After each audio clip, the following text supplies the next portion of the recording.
बीरबल ने चोर को पकड़ा। एक बार एक व्यापारी अपने किसी काम से कुछ दिनों के लिए प्रदेश से दूर गया हुआ था। जब वह अपना काम खत्म करके घर पहुंचा, तो देखता है कि उसकी पूरी तिजोरी खाली है। उसकी मेहनत की सारी कमाई चोरी हो चुकी है। व्यापारी घबरा गया और उसने अपने घर के सारे नौकरों को बुलाया।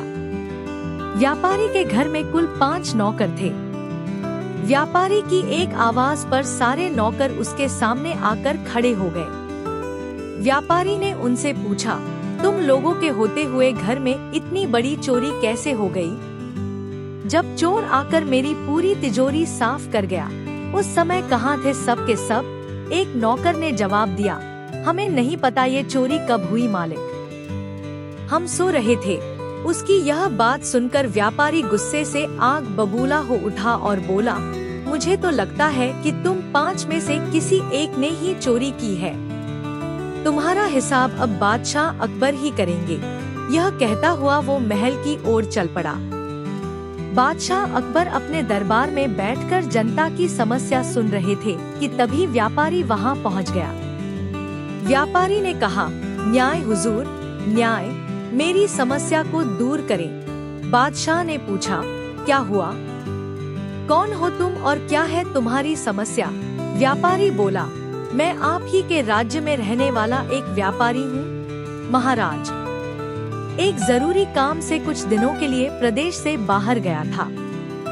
जब वापस आया तो मेरी सारी तिजोरी लुट चुकी थी। मैं बर्बाद हो गया हुजूर, मेरी मदद करें। यह सुनकर बादशाह ने व्यापारी से कुछ सवाल पूछे, जैसे कितना सामान चोरी हुआ, क्या उसे किसी पर शक है आदि।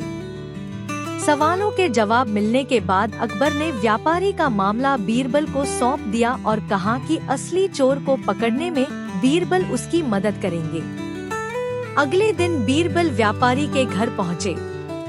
उन्होंने सभी नौकरों को बुलाया और उनसे पूछा कि चोरी की रात वो सभी कहाँ थे।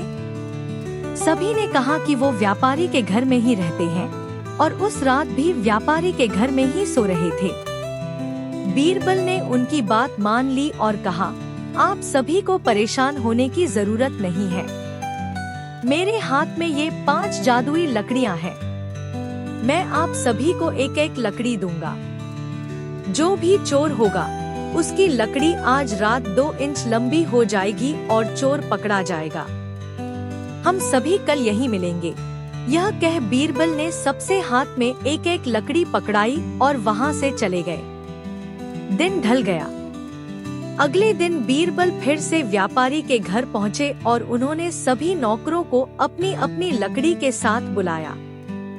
जब बीरबल ने सबकी लकड़ी देखी तो उन्होंने देखा कि एक नौकर की लकड़ी 2 इंच छोटी है। बस फिर क्या था? बीरबल ने तुरंत सिपाहियों को उस नौकर को पकड़ने का आदेश दिया। व्यापारी इस पूरी घटना को समझ नहीं पाया और असमंजस से बीरबल की तरफ देखने लगा। बीरबल ने व्यापारी को समझाया कि कोई लकड़ी जादुई नहीं थी, लेकिन चोर को इस बात का डर था कि उसकी लकड़ी 2 इंच बड़ी हो जाएगी और इस डर से उसने अपनी लकड़ी को 2 इंच काट दिया और वह पकड़ा गया। व्यापारी बीरबल की चतुराई से बहुत प्रभावित हुआ और उसका धन्यवाद किया।